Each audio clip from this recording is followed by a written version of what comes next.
Hello, everybody, and welcome to our little post-mint podcast for the Muhammad Ali The Next Legends collection.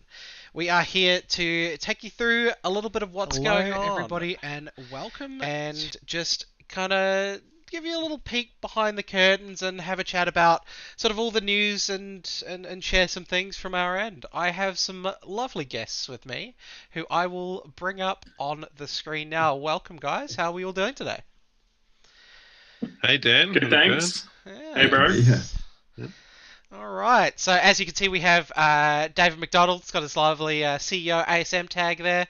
Alex as well, CEO of NFL, and Aaron McDonald, founder of Futureverse, and all other tags that I didn't want to list them all because I don't know if we want to list everybody's tags here. We'll get into like a Khaleesi queen of the everything Breaker of situation. blockchains. If we breaker of blockchains, yeah. Yeah. We Situation. definitely don't want to list mine. Yeah. No. We don't have enough room on the page for that at this point, I don't think, Aaron. It's going to get a little bit crazy. Cool. Yeah, so, I mean, I think the first thing to go over is really, Next Legends Mint a couple days ago now. It feels like forever ago at this point to me already. How do we feel it went? What are the thoughts internally at the moment? It was an amazing experience. It was it feels like every mint that we do is a unique experience pushing the boundaries of each time. The Seekers Mint was one of those, boundary pushing minting experiences that was really cool. This one was very cool. It was a lot more tense on this side because it was over, 25 hours by the end. At least with, the gas war ones of the past, which we all agree are terrible, it's over and done with in 20 minutes, right? Whether we're successful or not in 20 minutes. So all the stress is done, it's condensed in a very small space. But ultimately, I mean, we had 10-to-1 ratio of signups to mints, so I think the confidence was there early on, and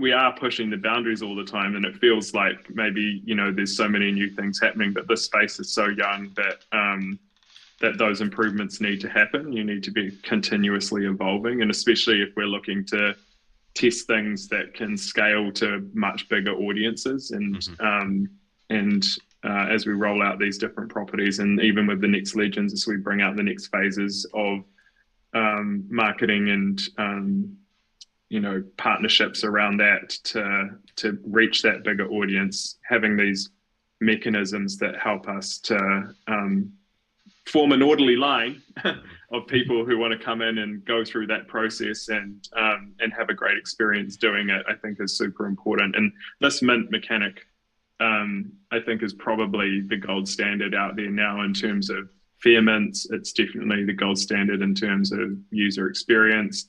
The way that immersive journey worked, and that's only phase one, by the way. The next level of that's going to come out with the standard mint process, and so giving people a view of where our mind is at in terms of transitioning from this kind of flat web experience into a more immersive experience during the minting process and other facets of the engagement, I think is a really cool thing to have been able to do. Yeah, definitely. I mean, it's always going to be risky, trying these new things out. And as you say, it can be scary, but this whole space is about innovation, and it's about how do we kind of continue to drive new techniques to kind of scale towards, as you're saying, mass adoption and that. So yeah, I mean, I'm also really, really happy with how it's gone, and would love to just see a big shout out to the Futureverse teams. The amount of work that went into that experience, and we know the late hours everyone put in, and the love they put into the process was amazing, and they really care about creating these quality experiences. Everyone out there in those teams, who you are. You've done a fantastic job, and you keep challenging us and the market to do better for people, and we love that in the way that you work. I think also, like, not to be just patting ourselves on the backs. We learned some things through this process as well that we'll take into the next process. There were some optimizations around the notifications process, which I think we'll be able to make some big improvements in once we launch the silo notifications protocol. We don't have to deal with telco networks and spam filters and stuff like that. And so there's those kinds of things. There's some of the ways that we were allocating tickets in the lottery. We got some improvement during the process, and we've got a post-mortem on that to figure out what we could learn to make that in a better experience next time. We'll up the level of immersive engagement in the next version. So there's lots of stuff in here that we can take away and learn from as well. Yeah, it was certainly exciting to sort of sit with the community and just vibe. I understand where David's coming from, that fact that because it was so long, you don't know how well it's going until the end, right? It doesn't end. It was funny. I got I think equal amount of reports. Some saying this is so much more relaxed than normal mints, and then some, mostly us, I think, being like, okay, this is so much more stressful. Yeah, I think it was definitely a very internal sentiment of that. Man, this is a long time to be watching this. But it was fun. I've just seen a leak come up, by the way. If people who are watching want to check out the Adam Car Club's Twitter page, or I've just retweeted it. Oh, hold on. Let me. What I can do is I will post the link in the chat. Do it. Because anyone else who tries to do that will probably get banned. Right. But there it is. That is awesome. That looks great. Everybody go check that out. I've put the link in the chat from the Altered State Machine YouTube account. That is sick. Oh yeah. Sorry, I really shouldn't get distracted and look at that, but that is awesome. Great call there. I'm distracted now, actually. Oh shit. That's with great. the car in the background. It's dope. Train hard, play hard. That's the motto. That's it. That's what we want to hear. Awesome. That's the second big announcement today with Adam Car Club. I think they announced their partnership with the NASCAR team today as well. So and if they didn't, if they didn't, it's been announced now. They didn't, surprise. Yeah. I wanted to. I've always actually wanted to ask you about that, Aaron. A little bit off topic. How do you remember what's public and what's not at this point? How do you keep track of that at all? Any of you guys? He remembers it's not public because I message him in Slack saying, telling him, don't fucking leak that. I literally got one of those the other day. Oh no. Yeah, it gets to a certain point where it's like, I don't know, you just don't know anymore, right? It's like, maybe it was, maybe we've said that. But I mean, we've got a few things to go through from Mint Day. There's a lot of things the community wants to know, and by and right, understandable. There's a couple that I just want to go through, and we'll sort of talk around them. But I think the first one, especially I saw in Discord, is there a male and female league, or do they all fight each other? Who wants to take it? Yeah, I'll take this one. I don't see any reason why we should separate them. For a couple of reasons. There's strong precedent in video games. Or I can't think of a fighting game where they do separate combatants by gender. Second of all, this is the metaverse. We're not limited by the constraints of the physical world. And third is that we don't actually assign a gender to these assets. That's up to you to decide. Yeah, and also I think one of the cool things is that one of the reasons why you might not want to do that, and we have talked about this and sought feedback on it, is because often in that type of matchup there could be a power imbalance. But the cool thing about the metaverse is that everything is equal, and artificial intelligence driving these players, it's even more so. And so your skill or any physical attribute really has no bearing on the success of your player in that environment. So we think it's a kind of an opportunity to be an equalizing space for people to come in and be who they want to be in those spaces and to have the same chances at performance as anyone else. Mm-hmm. Yeah, that makes a lot of sense. I think the follow up to that was obviously there's a lot of different sizes of boxes in this collection, and there's a lot of talk about, are there weight classes, are there advantages to the size, or are they all separated by I guess I don't think it would be weight per se, right? It'd just be the size of the character. So yeah, weight classes are a big thing in boxing, and I think it's important for us to acknowledge them. Yeah. And I think it creates a nice sort of separation so that you can have a couple of different strategies going on with a couple of different assets for those who want to manage multiple boxes. And I think that's going to be quite common, that people will start managing multiple boxes as through their journey. And it's nice to have that variety of the competition might end up being very different in lightweight boxing than it is in heavyweight boxing, like it is. And different brains might perform better in different weights, and you might have, there might be rest periods, for your fighter, and so you could play another fighter in a different division, or there could be tournament formats where you have interdivisions or those kinds of things. So I think it will add a lot of flavor to the game. And so if you're collecting a gym, then maybe look at different weight classes and the characters that you've got. Cool. Yeah, I mean, go the big boys gang. They are large. It's definitely like a super heavyweight class. Checking those ones out, they look like they've been taking a lot of juice. That's all I'm saying. Yeah. They're some big boys. But I think again one of the most common things I saw is what's in the bag. Would you like to hear some conjecture of things that were written in Discord and social media of what people think might be in the bag? Oh, yeah, absolutely. You sound like John Hawkesby now. Yeah. What's in the bag? So New Zealand, what's in the bag? We've got a few things. Things like smelling salts, gym pants, steroids.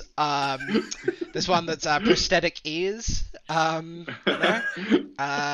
Things like unique mouth guards, unique robes, walk-in songs, special gloves, like custom finisher moves, emotes, fluff ears, protein bars, roids came up a lot.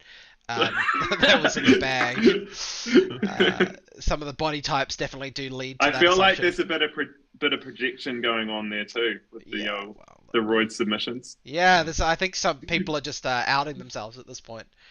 But I mean, yeah, there's been a lot of questions about it. Are we even at a stage to even tell anyone what's in them yet?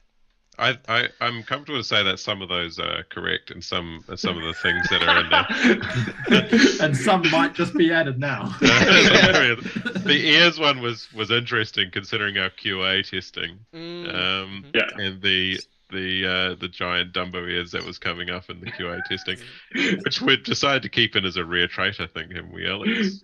Yeah, there'll be a few big ears in there. A few big ears. The other thing is that you jest a little bit there, but we have a whole bunch of stuff that we've been building and creating for those bags. But as you all know, part of our modus operandi is to plant a seed, get the feedback from the community about what they want to see and how they want to shape the narrative, and then take that and build into the content roadmap that we're building. And this is a very active process. And sometimes people are like, oh, why isn't everything available on mint date? Well, it doesn't leave room for that co-creation with the community. And so we do take the things you say and build that back into our product roadmaps, because it's an important part of being in a Web3 community. Yeah, and we've seen this play out with the glitch box in Altered State Machine. They ended up going to PJ. That was a co-creation thing where where the development team tracked in this alternative skin at the end and then made it special into this glitch box. And then the community took that and ran with it, and it became something. And in between minting day and reveal day, the glitch box actually took on a life of its own. And we co-created something out of that with the community, which I love. Yeah, it's always interesting to see that, because obviously we see a lot of what the community is saying, right? And sometimes they hit it right on the head, and sometimes they don't. But then we're like, hold on, that's a good idea though. Yeah, we might use that one. But yeah, the problem is trying to pretend like they haven't got it right half the time. It's like, no, what do you mean? It's yeah, good guess. You know, it's great. Yeah, what's better? No, but what's better than 300 or 400 of the smartest people in the world? Well, it's actually 400,000 of the people in our community bringing ideas to the table. So yeah, totally. Yeah, exactly. So we've talked about a lot of the sort of character generation and how these things happen within Discords, within other AMAs, within written content. But could you guys take us through? We talk about every character being unique on a biological level, but what does that mean? What really goes into that?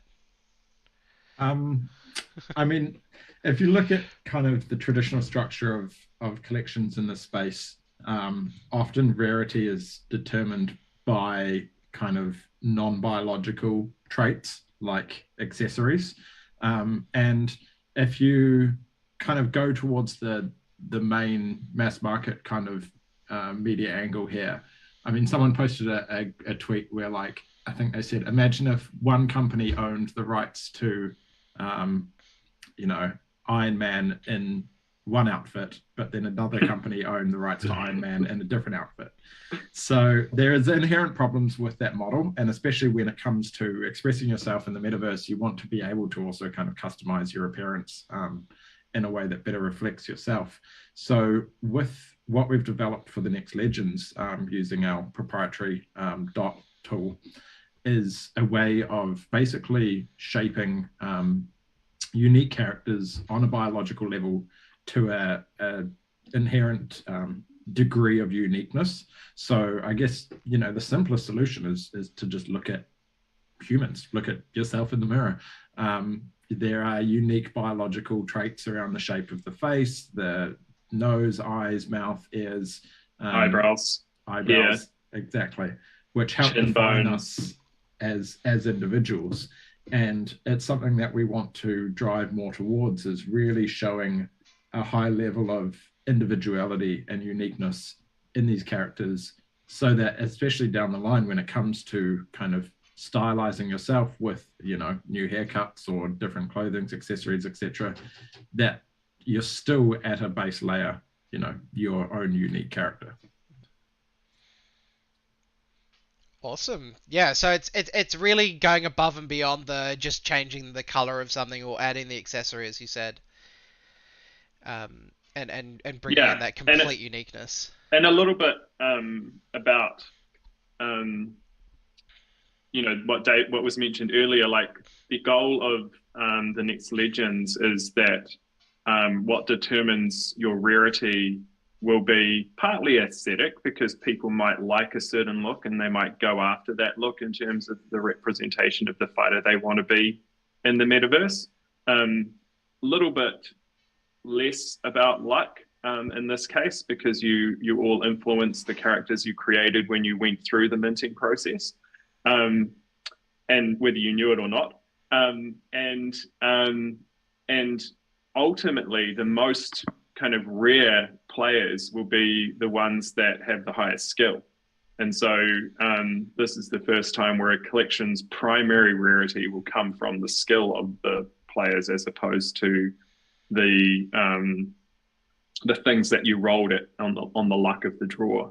And so as we kind of roll out utility for this and start interacting with the agents, then you'll be able to build valuable players, and your effort will go into building those, as opposed to just being purely luck.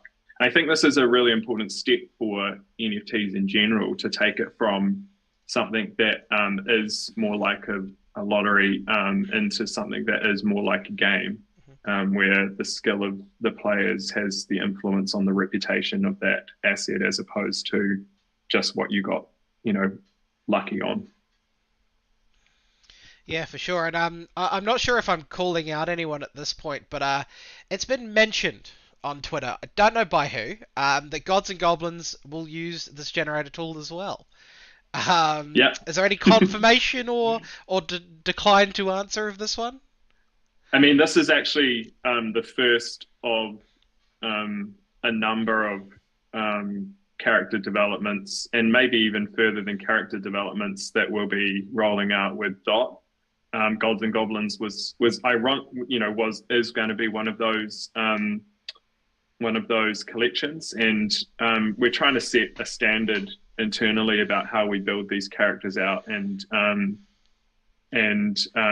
create this kind of seamless pipeline so that we can address a mass market audience. We can give diversity in the collections, true diversity, not just trait diversity or accessory diversity. Give the ability to have a standardized asset output that can be available in multiple different formats that can be used sooner in the process. And you'll start to see, we'll show some things today about how these assets are actually ready to go in a bunch of different types of environments, and get that process of asset creation to utility sped up a lot faster. Yeah, perfect. It also helps with other things down the line, with accessories and fitting different clothes and all of those other things that are important for building out metaverse and game characters, compared to NFT profile pictures. And so that's the trajectory, that's the direction of travel for the industry, and for us certainly. And we tried actually quite a few of the character creator tools out there, and nothing really gave us the ability to scale characters that could have this level of differentiation of feature, and the level of differentiation in the base models. Many of the tools out there allow you to create variations of very human-like characters, and although we did that with the first, with the Next Legends, the goblins are very unhuman-like in a lot of their aspects, and so being able to do a range of different types of characters and creatures with the tool allows us to be able to create that content that fills up the metaverse in these worlds a lot better and a lot faster. And it's provided this really unique IP that only we have inside of the Futureverse ecosystem. And just to expand on that as well, it allows us to incorporate AI functionality into this, that is going to expand it beyond anything else that's about. I mean, it already is beyond what's available out there, but it's completely beyond what's out there at the moment. Yeah, there's been a lot of questions surrounding sort of with this way they were created, the interaction in the UI, where you clicked the mouse, you moved around, and you were generating the character. I think the thing I've heard the most is, one, how, and two, why was this a direction that sort of we chose to go? But I think the biggest question is, how does it work? How does this happen? So not going to go into details of what movements did what, because much like a lot of the mechanics that we sort of deploy like this, we don't actually know. It's either nobody in the company knows, or at most a single engineer knows, because it completely removes the availability of manipulation in the system. If we knew how to get mohawks every time, and mohawks become a desirable trait, then it would have been given us an unfair advantage, and we want to participate like our community members, like everybody else. So we keep ourselves in the dark on these things. So neither me, Alex, or Aaron can literally tell you how that. Yeah, We have no Wow. idea. Um, we know it works though, Yeah. so because it produced different results. The reason why we did this is because I think if we allowed people to create their own characters, then we would end up with probably 1,000 Mike Tysons and 1,000 Muhammad Ali's, and that we wouldn't get the genetic variety that we want across the board. That doesn't mean that we can't deploy dot in that way in the future, where there is more interactive customization. But for this collection, we wanted to get maximum amount of diversity across the board, really stretch the capability of the tool, and also seed the marketplace and game with a really rich, deep amount of variety, and provide that kind of experience for people to get involved in influencing. And I think that this whole idea of like co-creation with the machine is like a big part of our roadmap for content creation. It's like giving, you know, the players some kind of cyborg tools that they can kind of work with the machine to build something. And that, like David said, that helps us get variety out there that might not otherwise exist if it was just down to one or the other. Yeah, cool. So for the how question, can't tell you. But a lot with the why question. One day we'll find an engineer who knows and we'll open the door. But only once we're never going to use it again. Never telling you Yeah. who the engineer is. Yeah. Write a tell-all book. Yeah, there's going to be some documents coming out in 10 years' time, like this is how it was all done. But I'm going to switch the screen just to a little screen share that I've got of some of the sort of how they were made early design images, just for the audience to sort of look at with our faces on screen. So these kind of go through some failures, some tests, some sort of different ways to do the 3D models. I don't think anyone in this call can see what I'm talking about, but they can open the stream. They'll see it. I've got the stream on the side there. Oh, the glowing beards. I wanted that to stay in the final version. I don't know why we don't have glowing beards. Yeah, I could think of a few reasons why we don't have glowing beards. There's definitely a few reasons.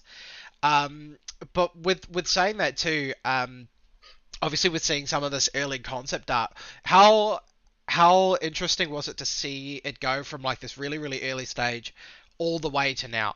Because this has obviously been a long process to get here. Cool. It's every step of the process so far has been extremely exciting. Every time a new image came up on that Slack channel, of some progression in the process from when we started this, early last year until now, has been one of the most exciting channels to be part of, because you get to see this concept art, these pencil drawings. You're like, oh man, that's really cool art style. Evolve into some of the first base models, and like, that looks really cool in 3D. And then we get to the end part where we're mixing up all these, trillions and trillions of different combinations that could come out of this dot tool, and then seeing them come out on screen and being able to look at them in full 3D with full motion, was an incredible experience. Yeah, I guess. Yeah, it's quite cool. You can see there's a few glitches that we had to work out. Yeah. I mean, it's all part of the process, right? It doesn't start perfect. Let's be real. Again, I'm adamant that the glowing beards was a feature, not a bug. This is the Thor trait. Thor trait, yeah. I think, yeah. I mean, there are things that start as bugs, right? In any sort of technology that do become features, David. So maybe this happens all the time. All the time. Yeah. Yeah. We're gonna have like a meme competition, because we're pretty certain there's characters in the collection that have turned out like well-known personalities and celebrities. So once the full reveal's done, we might have like tag your favorite celebrity with their next Legend Pro, and see what we get back. Brilliant. We've I love found it. some cool ones. You've probably seen a few cycling through there. Yeah. Yeah. The Vitalik version. I mean, it's uncanny how, and that was like not, Yeah. we don't know if that's in the collection or not, but there will be some. Yeah. Oh yeah, there's got to be some lookalikes in there just because of how they're sort of created, right? Like with such humanistic features, they're gonna look like someone. Yeah. You'll be able to find a few people in there for sure. And with the movement of these boxes, so I know that we did some mocap for sort of how these things move. Did any of you guys get to do it, or were you left out of that? No. I didn't get to do it. No. I think they wanted like people who could actually box. Yeah. I guess we Good point. got to start training just to be in the game now. If you need some motion capture of someone working behind a computer, I am your man. It's the clicks per second that you really want to capture with that, you know? Exactly. Fine phalange movement. Oh, That said, we do have some behind the scenes footage of some Yeah, motion let's get it capture out. stuff. So let me I'll bring that up. All right, I will bring that up here. You are live, Alex. You know what? We've actually got quite a bit of content here. So let me just cycle through all of it. A lot of you would have seen this one go out yesterday. I think Jesse dropped it on his Twitter of just one of his friends just shadowboxing in his lounge. This is some early facial tests on one of our main models. So you can see with full facial rigging, there's a lot of diversity that can be achieved. I love the save files names too. It's very very classic. Just chuck Maurice on it. Put final. Definitely Final. Yeah. Version 7. Yeah. Final. Yeah. There's I mean, these things are so detailed in their movement. This is crazy. Yeah. The level of rigging that you're able to achieve with motion capture now as well as And this comes out of dot. So Oh wow. Yep. but because they're low poly in the way that they're designed and the topology of them, it means that it's a lot easier to kind of have this level of interactive through kind of both game experiences and augmented reality as well. I'll skip through some of these. They go for a while. Some of them are creepy. I mean, that's 100% in a horror movie somewhere. Yeah, I think we're getting some good horror movie content here as well. Neutral Man.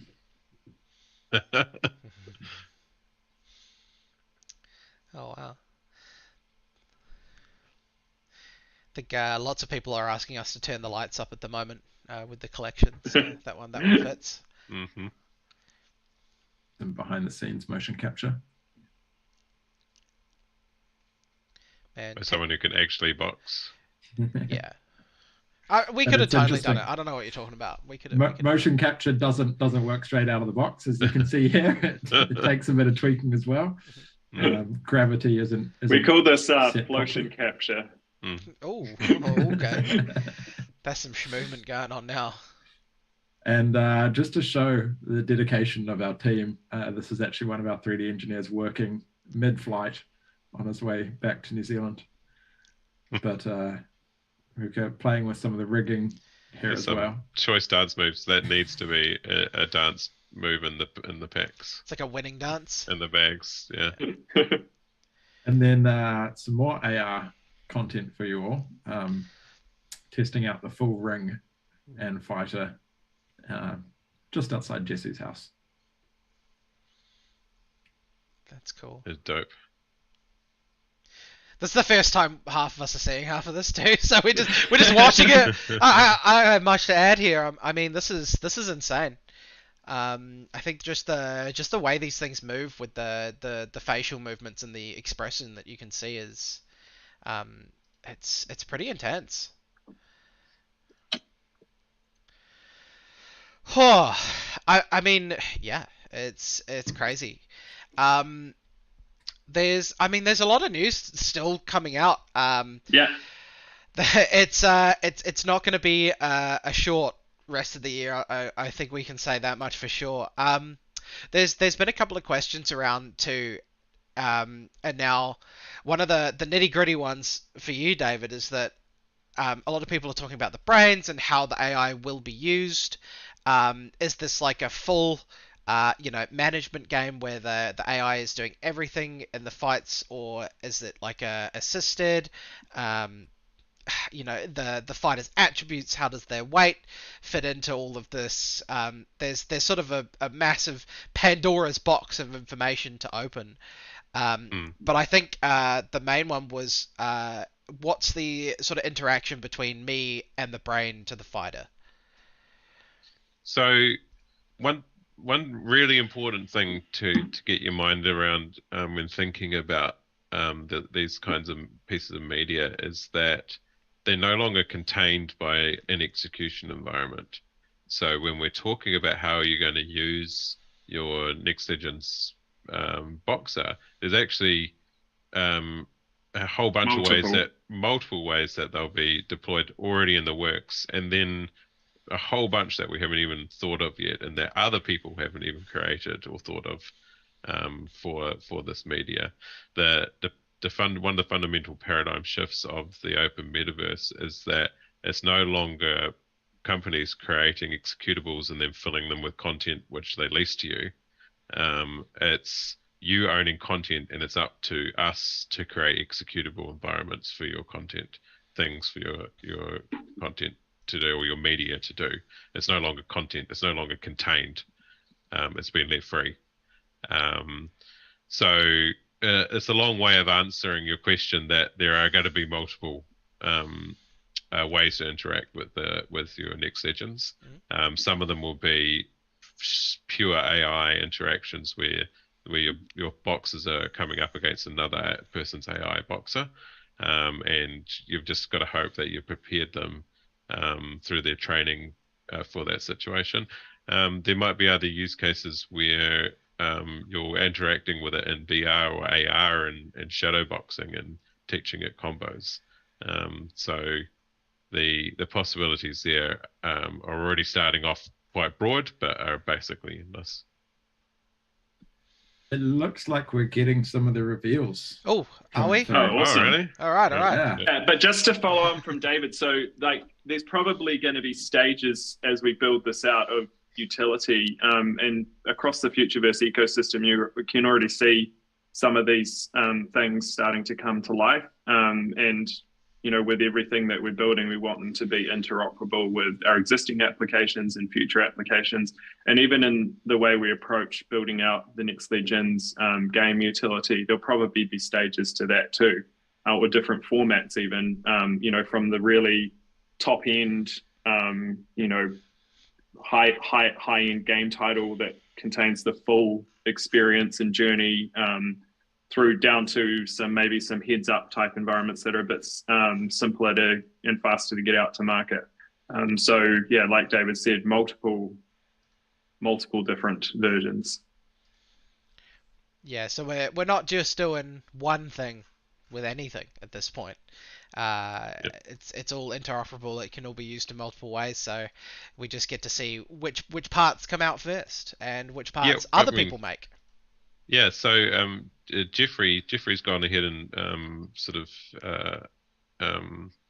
alpha jumped us on the alpha this morning with releasing Atom Car Club integration with Next Legends stuff. Yeah, exactly. So thanks, Jeffrey. It's all I think it's a race between the McDonald brothers to who can leak it first, right? So he takes this round, He took this round. Yeah. It's someone else's chance to win. Do you have some for us, Alex? Have you seen them? I do. I'm just watching on OpenSea and chatting to the dev team and OpenSea. The metadata is just refreshing at the moment, so it's taking a little while to actually get them, but we've got a few here we can start going through. Yes, I will bring your screen up. Let me see if it's still working. It's not showing me anything.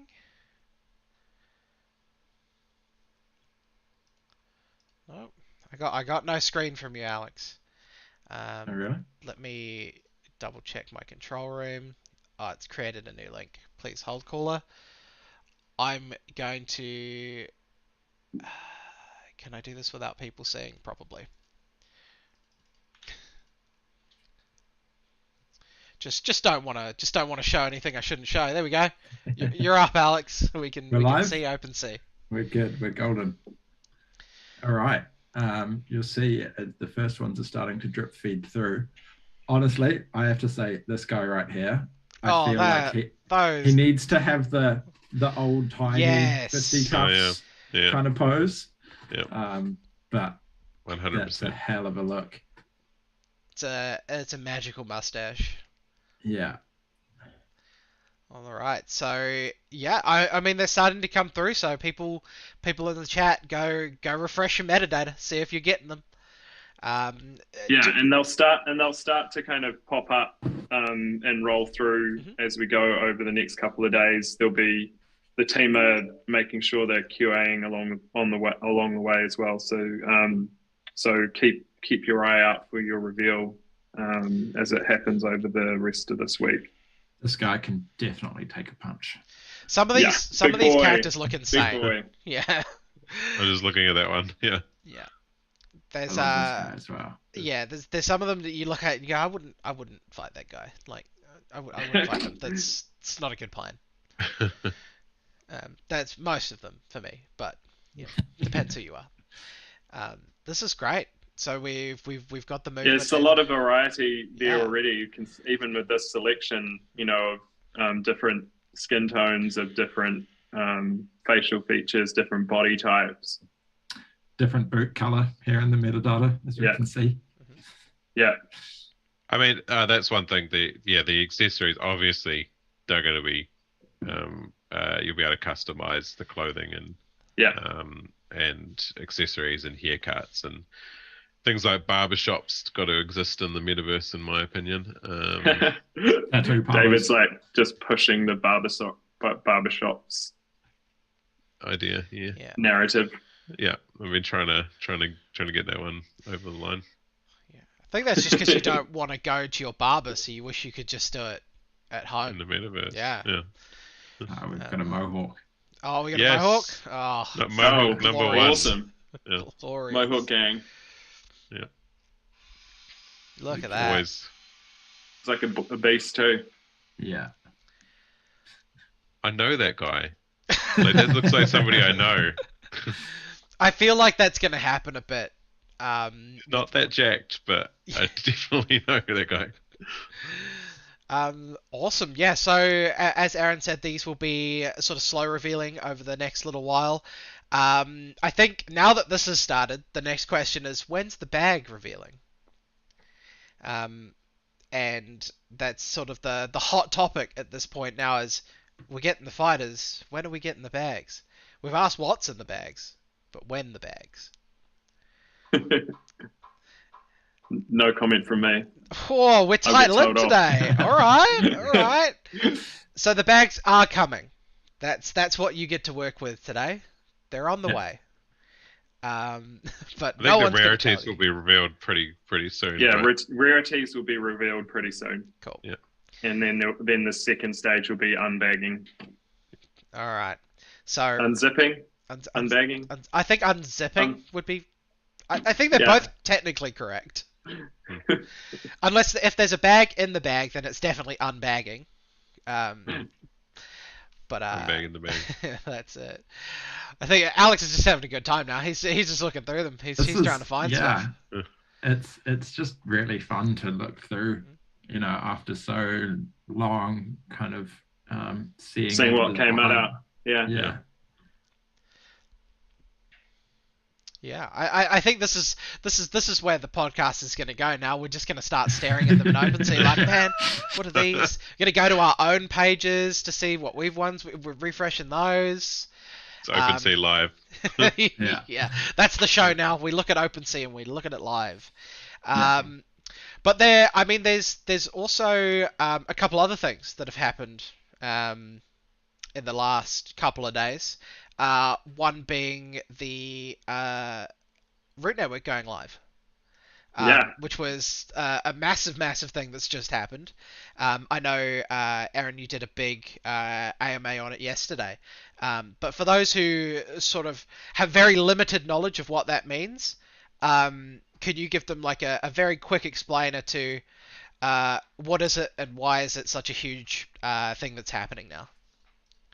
Yeah, I mean it's the first phase of the Futureverse's new layer one and blockchain environment that we're going to build out the rest of the utility and applications and partnerships around. And this kind of sets us up for a testing phase with the community, which is it's already kind of started with the mint of the next legend. There were 2 tasks inside of that help us test some of the infrastructure.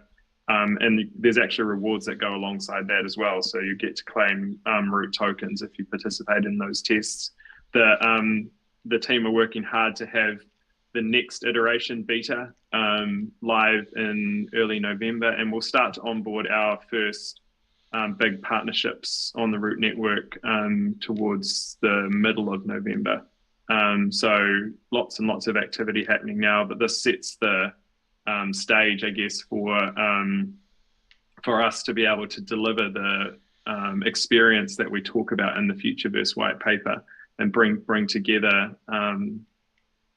all of the applications and content that have been built in the Futureverse ecosystem into one seamless user experience. So really exciting moment. Teams work super hard on it, and we can start to now speed up some of the elements of utility and gamification now that that's in the market. Awesome. I think that was a great explainer. I think when something's such a big project, like if you go to read the white paper, this thing ain't light. It's there's a lot of information to try and take in to understand these things, especially if you're not sort of very native in the space. So thanks for the sort of short and form. And you mentioned that just in minting the pro boxes and the bags, people were participating in testing themselves, and that there's how does so are you able to say what they were testing? Yeah, so there were two things in this process that we want to test. One was to test the minting process, which was testing both the new lottery mechanic and slow mint process, as well as the dot character creator process. So that's the first 2 Futureverse tests. And then the next tests will be 2 tests associated with those assets. One is the mechanic to verify the mint address you made on ETH with a claim of tokens. And then the second is to bridge your asset across to root and with a claim of tokens when you've bridged it. So there's two tests on the network side and 2 tests on the Futureverse infrastructure side. Perfect. And so I guess the next step for those that did mint those pro boxes and the bags is that the next step will be in transferring them to the root network to claim that those tokens, which they can I believe you can trade the root token for mycelium once it's officially launched. Is that right? Yeah, we're actually getting some feedback from the community. Maybe something we'll throw out there as a poll or something like that to just keep the root token as the name, since it's the root network and it's probably easier for newcomers to understand. We need to have a good think about that, because a lot of our community already kind of thinks about the mycelium token, and there's a bit of memeology around that now. But there's no reason why we couldn't use mycelium for something else in terms of a resource inside of the game economy, and just stick with the root token as the network token. Again, this is one of these things we're getting feedback from the community on, so we'll kind of keep working on that and make a decision before we go out with the final version. So I do have one question on that. Is when is the term memeology getting minted into the Merriam-Webster dictionary. Put it up for a candidate now. Yeah. Yeah, and so there's a lot of people talking. David, I think you commented in the chat as well about a glitch bag. People want the resurgence of the glitch again, with glowing beards inside the bag. It seems. You know how our team do. Yeah. Just gonna leave that right there. All right. Watch the space for bag rarity reveals. Apparently. Awesome. I think we've covered a lot of what's been happening over TNL, as well as sort of a bit of Futureverse news. I guess I might just jump through you one by one and see sort of what's going on. Anything you want to talk about? David, you're at the top of my screen. What's going on? Yeah, I just want to shout out to the community for participating in the process of this mint. New novel mechanic. The feedback that we got live and the encouragement and the energy from the community was fantastic. I know engineers and artists and team members put a lot of effort into this, and just to have that encouragement coming back live to them was amazing.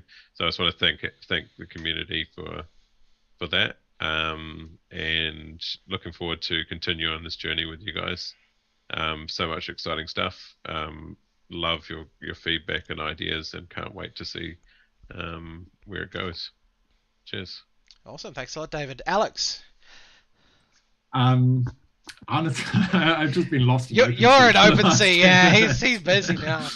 But no, I mean, I guess just to echo what David said, but also just a massive shout out to the team that's been putting in some really long hours to get all of this across the line. It's never easy in this space to take these big risks and experiment and try these new things. It's a lot easier to just smash out another PFP collection, but that's just not going to help the evolution of the space. And I think trying to drive these sorts of innovations is not only great for us and for the community, but I think for the industry as a whole, as we start to kind of bring in bigger brands, bigger IP, and try to drive towards the end goal for everyone, which is mass adoption. So yeah, a massive shout out to the team and all the incredible hard work that they've put in to get this to where it is, and really excited to see the next stages start to roll out. Awesome. Thanks a lot, Alex. And Aaron, any final thoughts from yourself? Just hold on to your hats, team. That's all I've got to say. All right. We're just getting started. That's it. So as Aaron alludes to, lots more to come over, I mean, I don't even know what to say anymore, next couple of weeks, months, years, decades. Yeah, it's going to be a wild ride, and we're thankful for all of you for being on it with us. You get to sort of see this peek behind the curtain of what gets created in this sort of space that you wouldn't, in a traditional company, you would never get to see during the steps of games being created, get to watch that sort of live get made and be a part of it. So it's a really fun experience, especially for someone like me that comes from a gaming background. You get to see it all happen and all unfold, and be part of the testing, part of the technology. So I hope you're all enjoying that side of it. And I think that's it for everybody here. I want to thank my guests, David, Alex, and Aaron, for making the time. I know you guys are always very busy, so thanks for joining us today. And when are we going to do the next one? I've heard there's people asking for more about different games. They want to see behind the curtains now for everything. We've spoiled them today. We've set a precedent. We definitely will do more. Maybe we should do another one. And next week we'll come up with a topic. All right, maybe we'll see if I can convince these guys to do a weekly show. But for now, thank you all for tuning in, and we will catch you next time. Thanks, guys. Cool.